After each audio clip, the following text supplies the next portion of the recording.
everyone. It's Renee Cormier from the Fractional Referral Network. Today, we've got Joseph Kershenbaum with us and talking about how to guide founder decisions.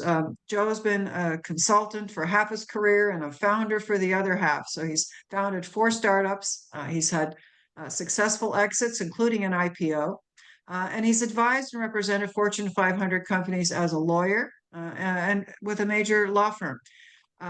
Presently, he's working and providing fractional COO services. So he's a great person, a tremendous wealth of knowledge for us to really learn from. Anyway, Joe, sorry, I'm mucking up the. Okay. Well, we don't edit. I'm Thank you, mucking up the Renee. intro. That's all right. Thank you, Renee, and thank you for So having me here today. my And good pleasure. afternoon. Joe, tell Uh, us what your website is before we get started. So tell us where people can find more information about you. they can find me on LinkedIn. I use that Okay. as my primary source of contact, and I have I was an early user of LinkedIn, and I built up so many contacts that and people are always reaching out to me, and that's actually one of the things I'm going to discuss right in the beginning. Excellent. Um, so. So so tell us some of the common high stakes decisions that founders struggle with that most people overlook. Well, I see three areas consistently, and given my background of working for large companies as well as startups, it's consistent over even large companies that might start a division or do an entrepreneurial, as they call it, venture. And these three areas are product, um, people, and management. And I can discuss each one. And um, a good way to think about this is to build the foundation before building the first floor, second floor, third floor, etc. Some people just start out on the 10th floor, or they build a building in the wrong city. Um, and it's like you crawl, you walk, and you run. And too many people try to run first. So starting with product, do your research and choose a product or service that is marketable given the competition. In most cases, you need experience in the space. Now, if everybody did the same thing over and over again, we wouldn't have innovation. But there's not a lot of Steve Jobs out there who came up with new things and said, I'll do the product and everybody will end up liking it. Most of us are trying to do something similar or or finding a new way to do things, or just building a company in a space where they think they can compete. But for example, I founded a home healthcare company focused on skilled medical services. Um, in any one year, every 2 weeks, many people have contacted me to be on their board, of course, for equity, not pay, so they can buy and merge home healthcare companies.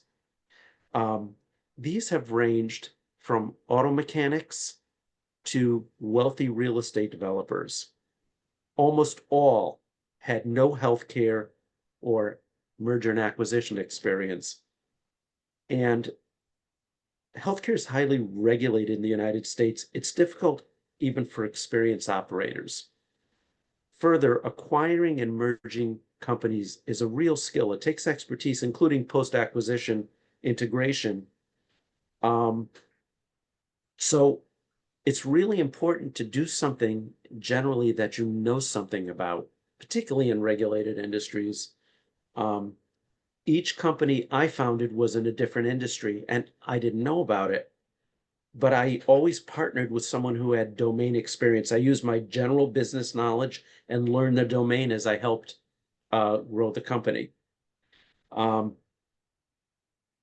by contrast, I worked with another founder who had IT. He was an early Dell employee.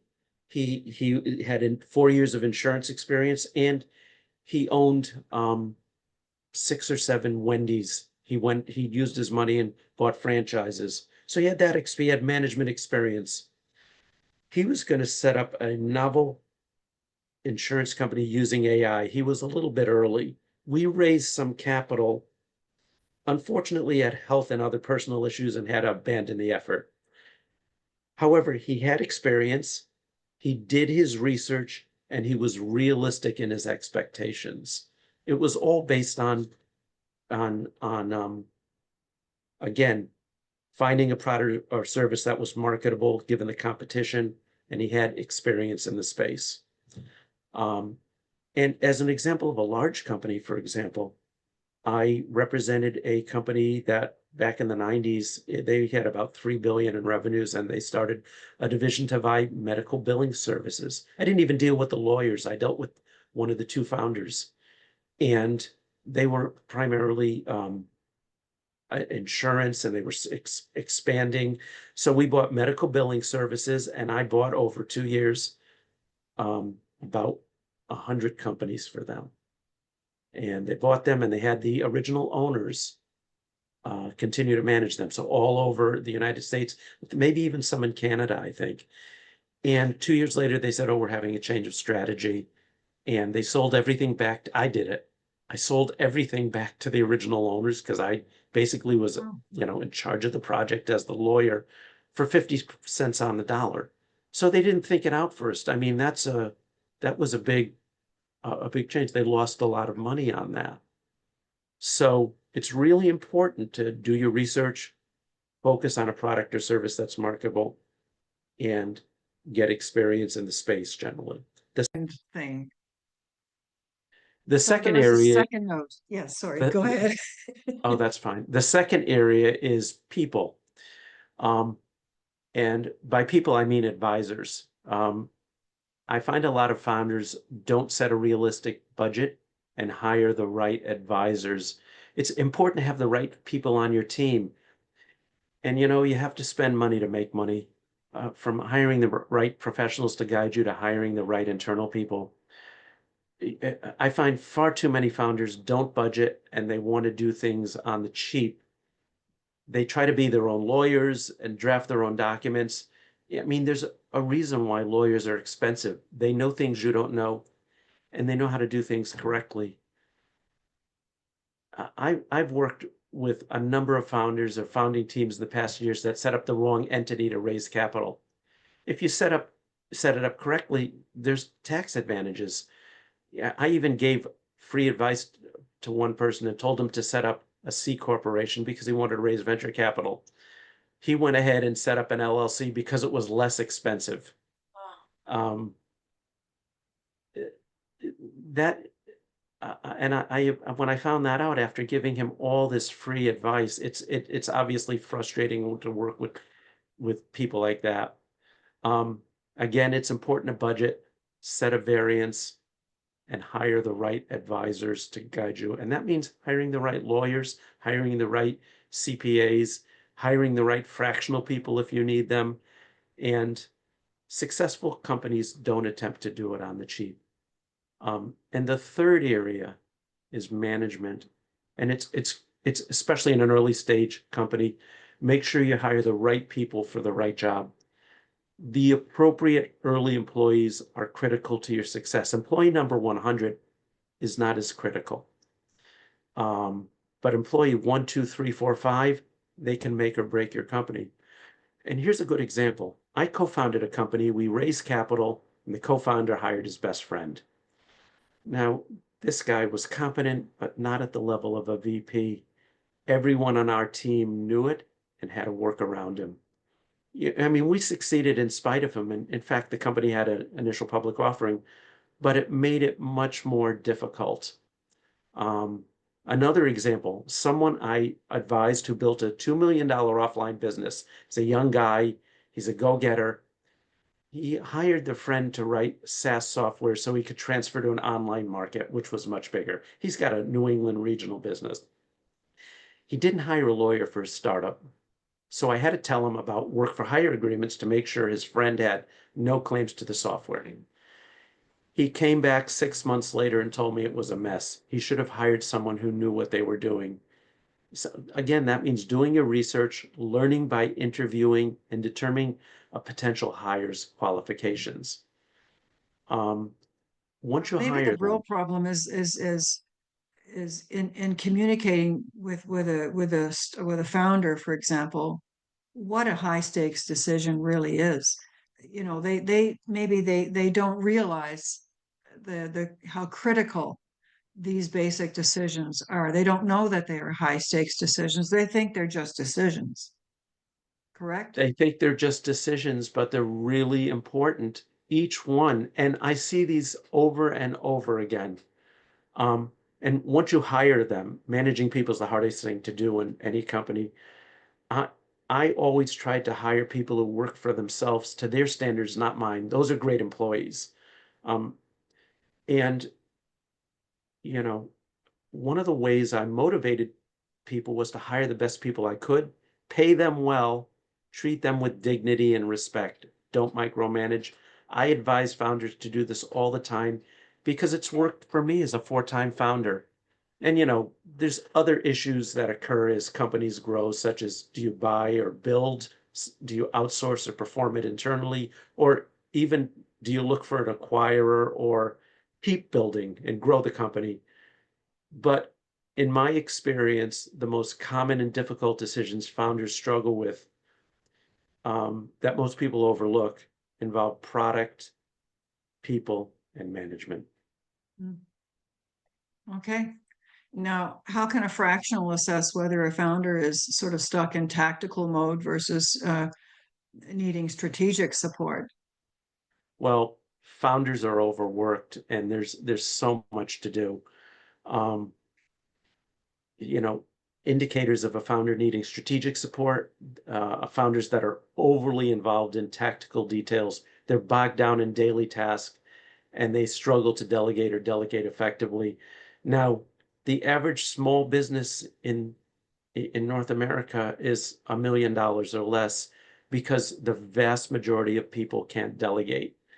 I grew up in a business where, my mother and stepfather built on our farm. And after we were fairly successful, we had 120 townhouse apartments, we had 6 or 7 office buildings, and some retail. And I said to my stepfather one day, why don't we build? We also built a very long road to get to our apartments because it was originally woodland. I said, why don't we build another, 100 units on the other side of the road? And he said, that's for you to do. I've got enough. And I realized he was acting as he had enough real estate where he had trouble delegating or trusting people. And that was a great lesson. It's one of the best lessons I learned from that business, which was my formative business experience growing up in that and actually doing everything, sales and marketing and building and operations. But so if a founder's bogged down and struggles to delegate, that's one indication of they need strategic support. Also, founders are micromanagers. Um, uh, when what I meant is founders, if they're micromanaging, you know, trying to control every aspect of the business, hindering employees' autonomy in doing their jobs and growth, um, it's fine for a lot of people, but not if you want a larger business. That's why many businesses stay small. Also, reliance on gut feeling. Decisions based on intuition rather than data and market analysis. Sometimes it's a good thing. Most of the time, do it based on data and market analysis. So they might need some strategic support to do that. Um, Difficulty articulating a clear vision if they can't define the company's long-term goals and strategic direction. And some founders have trouble with that. I've been working with a business that has some wealthy founders and it's funded, and they don't quite know what they want to do long term. As a result, they hired a CEO and they just fired him. And so I'm on hold for a few weeks while they interview new CEOs. But the CEO had a long-term vision for the business. It conflicted with them. So they finally figured out what their long-term vision was. They've been doing this for a few years and they still haven't built a product. Oh my Um, God. well, too much money is as bad as too little money because it hides errors. So Mhm. they're all have been wealthy. They have a family office backing them and a big family office. And nothing So to show for it other than stuff that they bought with their money. they hired the wrong IT person. They hired the wrong CEO. I'm getting them to trust me a little bit, but um, they don't want to, they have one of the other problems is they have a lot of money and they don't want to spend it, so they nickel and dime a lot. Oh, get a form from the other party instead of hiring a lawyer and doing the form where you can manage the drafting. You're going to need it anyway. And, and instead of marking up, it's the wrong way to do things, but it may So take a how do you while. get them to trust you, Joe? Like, because you have a tremendous amount of knowledge and expertise, and you're a huge asset to any I founder.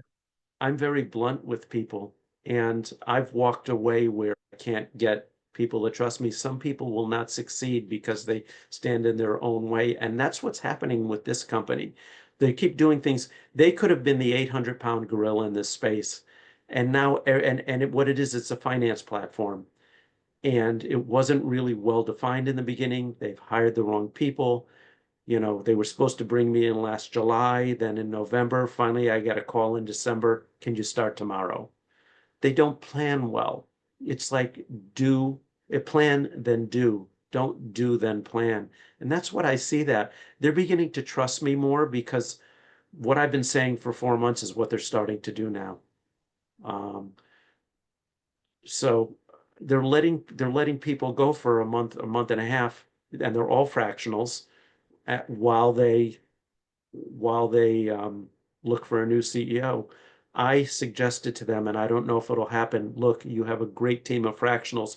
Give them a couple of $100 a week just to let them know that they're valued until you get the new CEO. Don't turn them on and off. Everybody was hired as a project. Right. So, but I don't know if they'll take that advice. And these are fractionals that can go elsewhere. They're heavily Yeah. employed. Yeah.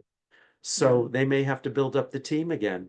Um, Well, Trust sometimes takes a while. You have to communicate, listen actively so you can provide the right guidance, and frankly, be reliable. Don't miss meetings, be at meetings on time. This shows respect. Respect their leadership, but I'm less blunt than I was as a big firm lawyer. I'm more experienced. Um, I think I have a connection for you, Joe, as we're talking. I well, had to write that would down a be little note wonderful. for myself. That would be So, wonderful. And another way to build trust with founders, facing pressure or uncertainties, have good references and offer them. And yeah, you can even use them to vet founders and build trust that way. You don't want to waste your time. I have an example. Someone on LinkedIn wanted to hire me, and a lot of LinkedIn resumes are inflated, and this person's looks so yes. as well. I wasn't sure. But she had more excellent references on LinkedIn, 50 or 60, and it was clear she didn't write them and give them to people. I mean, these were from all throughout her career, you know, and that I trusted her. Um, as a result of that, I didn't know if it was fake, and I mentioned it to her, and it built instant trust. She was proud of them and said, I take pride in my work, and that's the result. She was under pressure, hired me within a few days. We had a great relationship, and I made a lot of money. So that's another way. So that's four ways that you can do that. Um, So what signals should a fractional look for that would indicate it's time to bring in somebody with your background? um, You're a it really fractional depends working on with a company. When do we call Joe? company needs because I've worked with startups as well as very large companies. I'm a generalist with experience in multiple industries. So what I do is um, I use my overall experience and learn an industry. I've been a CEO, a CFO, and a COO. I've been a big firm lawyer. So I have a level of sophistication providing strategic advice and legal guidance, although I don't practice law anymore. Um, I can do a host of things. I love operations of strategy. If someone wants to build from the ground up, I can help. So the signals a fractional should look for would be, does the company have trouble articulating its strategy? Does it need operational guidance? Do they need to work on budgets? Do they need legal guidance? And I also have domain experience, in real estate, technology, financial services, healthcare, based on my own company. So do they need someone with domain experience in those spaces? That's just me. Yeah. Every consultant is different, and frankly, companies have different needs based on the sophistication of the founders. Yeah. Yeah. So how do you draw the line between offering advice and then overstepping when you're not really a primary advisor? You're just in there, to do a few things, but you can see all the holes and all the problems, and you don't want to, you know, there's ego involved, right? How do you get around that? Well, there's a few ways. First of all, you have to respect the other person's authority. You acknowledge their position, understand that the person you're advising likely has someone else who's their primary advisor or decision maker, at least to start. And don't try to usurp their role. Um, Realize that it's you can offer advice, but it's ultimately their company. Um, and there may be formal or informal power structures within your relationship or the organization that dictate who makes decisions. You know, this company with all the wealthy founders, the real the real one making the decisions is the person who inherited uh, billions of dollars and has a very large family office. He's not the one who does the talking, but I've learned over a period of month that he's the one making the decisions because he's putting in most of the money. Right. Um, Also, you need to offer your advice respectfully and considerately. Frame it as a suggestion or perspective and stating instead of stating your opinion as fact. I mean, this is just it's how you deal in all your relationships. Present it as a potential alternative or something to consider. I always use I statements. I believe in my opinion, in my experience. Focus on how you feel or what you've observed rather than making general judgments or assumptions about the other person's situation because sometimes you don't have complete information, even when you're advising. Yeah. And you need to provide a rationale behind your advice. The other person needs to be able to understand your perspective and make an informed decision. And uh, sometimes, you know, advisors make mistakes, so you need to be open to feedback and different viewpoints. And setting So how would boundaries you, and how do you back out of something like if let's say you say too much and you piss somebody off, what do you do? admit you made a mistake. Um, Sometimes that's a way to build trust. You know, a smart founder is going to understand uh, you're not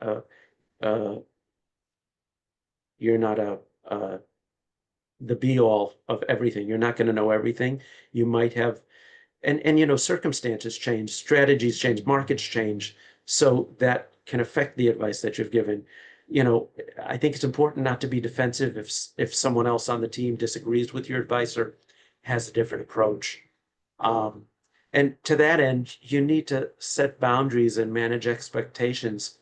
You clearly communicate your role, make it clear that you're offering advice as, depending on who it is, a colleague or someone with specific expertise. Respect their autonomy. Again, they have the right to make their own decisions, even if they differ from your recommendations, and don't push too hard. If the person doesn't seem respective, just let it go and avoid further pressure in that area. Yeah. Um, and know your own limitations. I always think of that from Dirty Harry when Clint Eastwood said it, a man must know his limitations. You recognize that you may not have all the information or expertise to offer the best advice in every situation. So you've just got to maintain healthy boundaries, and being self-aware is really important in that regard, knowing when to back off. So how do you make yourself more visible? So before there's a crisis or any big problem, how do you let a founder know that you have the willingness and the ability to help them through difficult situations before they become a problem? how do you become that trusted ear? As opposed to the guy that handles IT or whatever. Well, part of it is just on the advice you're giving and the way that you deliver it. It's like in any other relationship. I mean, you can, fractional executives can leverage their network to get better advice sometimes, and I have a brain trust and proactively offer insights without giving away the store. I mean, it's in your business to make money and build a strong online presence. Um, the Building credibility building outside of the credibility, and focus on building strong relationships over short-term gain. Oh, I can make XYZ over a certain time with this person. No, because as a company may grow, you could get hired again and again as they may need a fractional, you'll get trusted. It's really important to clearly communicate. And I haven't spoken about this much today, but it's important to deliver tangible results. Fractionals need to understand a strong need to establish a strong understanding of a company's needs, become involved in strategic planning, even if they're hired for a specific role, understand the long-term goals, understand what the company is all about, and to the extent it's necessary, provide ongoing mentorship to the existing team. It's all part of building trust, and that's how you can make yourself more visible to founders before they're in crisis mode. I was thinking, you know, if you're a fractional who thinks of yourself like an hourly employee, then you'll never have that relationship. But Right. if you think of yourself as a business person and a partner in partnership with a founder or a business owner, then you have uh, um, a much more balanced relationship. And then I think it would be strategically a lot easier to be seen as a strategic partner rather than the guy in finance or the guy in marketing or the guy in wherever. Yeah. That's so true, and it's the way my consulting is different for smaller companies and startups and small to medium-sized businesses than when I was a lawyer. I mean, big companies hired me as a lawyer, except for that example I mentioned, and I had a few of those where, I brought in companies and I helped develop their business strategy because they were maybe a public company, but they were a mess. And I always work with CEOs or COOs, very senior management in those companies, and for much larger companies, just the lawyers. But um, I was hired for specific experience. They knew what they were paying me on an hourly basis. I billed in 6-minute increments. When you're working with small to medium businesses, you it's a very, very different focus, and that many of them will be more open to your strategy and practical advice because that's why they hired you in the first place.